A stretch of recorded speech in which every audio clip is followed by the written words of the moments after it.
If you have tuned in today, I really appreciate it.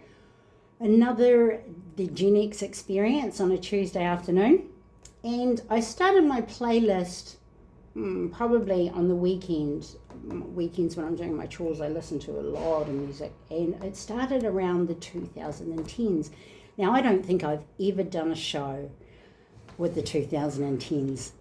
I skipped that little bit out. I'm not sure why, but I moved down here to Raglan in 2014. So I started with, who did I start with? Who have I got lined up for you? It started with Ed Sheeran and Sia. And the great thing about my music, I'm not supposed to mention who it is, so we'll just say my music streamer. The beauty of my music streamer is that it just goes on and plays stuff. And I like the way that it thinks like me, because it's been my music stream for a long time. So I started with Ed Sheeran, went on to Sia, Bruno Mars, Rihanna, Maroon. I've got some Pink for you, maybe a little bit of Lady Gaga, definitely some Justin Timberlake, Katy Perry, The Weeknd, and possibly, if we've got time, some Calvin Harris. So I know Gen X is out there. We tend to stick to stuff that's a hell of a lot older. Not all of us, but this was what I was listening to probably from about, not the 2010s, probably about the 2007s onwards. Yeah.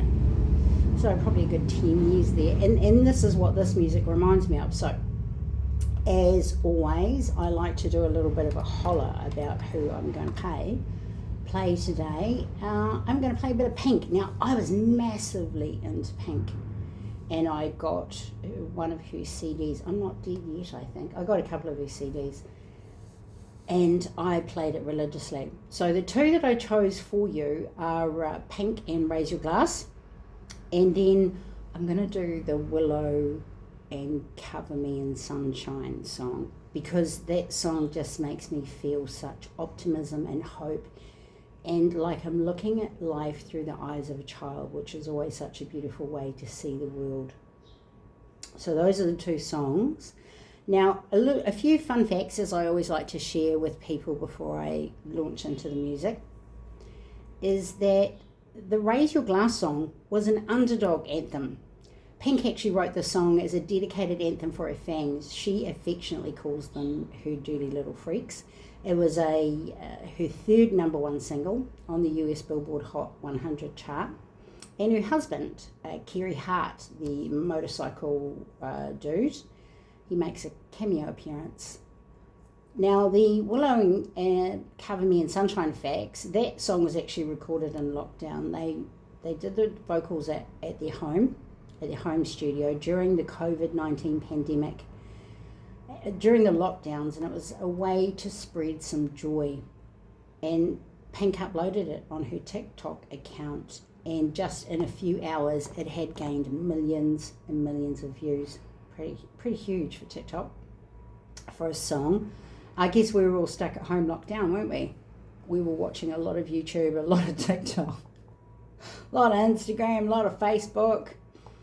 And thanks to that track, her little girl, her daughter, Willow Sage Hart, became one of the youngest artists ever to hit the Billboard charts. She was just 9 years old when they did that song. Just 9 years old. Apparently Pink paid Willow in candy for her professional singing contributions. Yeah.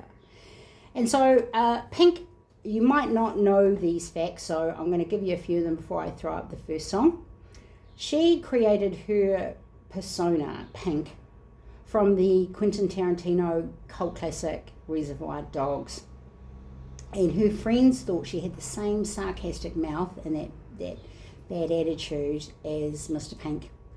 And so that's what they started calling her. So she was called Pink, Mr. Pink, before she even coloured her hair pink. And a lot of people think that's what it's about. But no, it's from the movie Reservoir Dogs.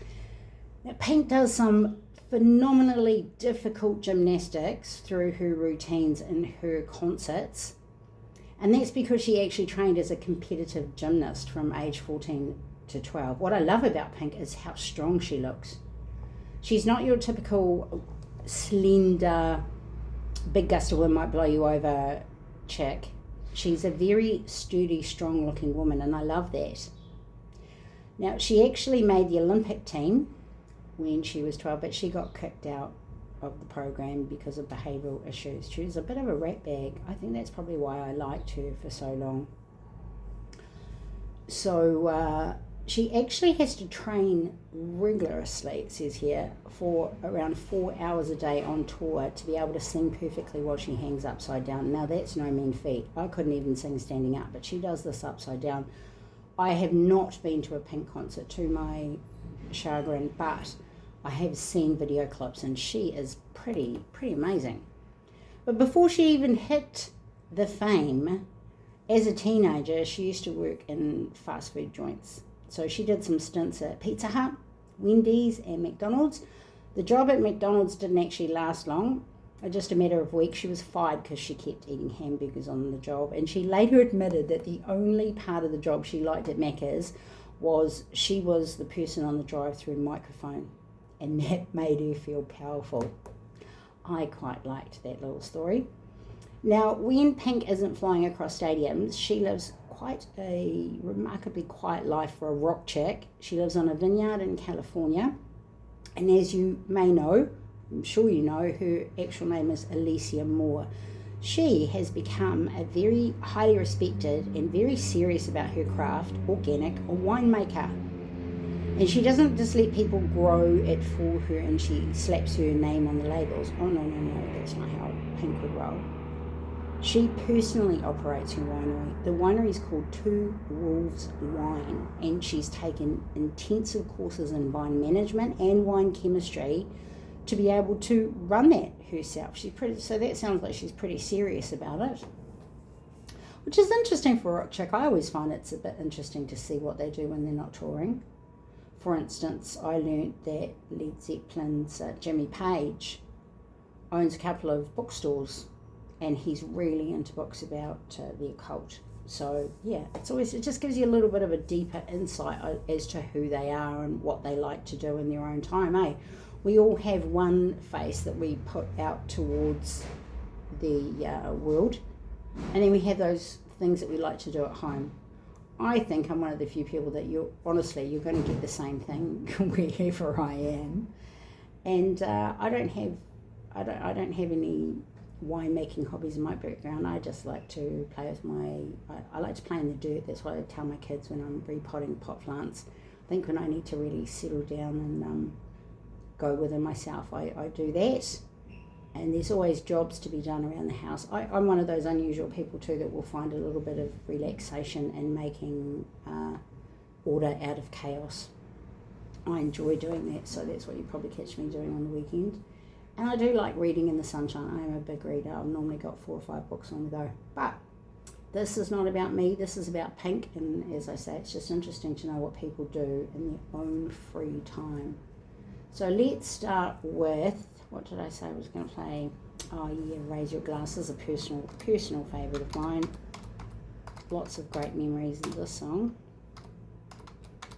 And now I know she wrote it as an anthem for her followers. So here we go with the first song of Pink, the first song of the afternoon, Raise Your Glass.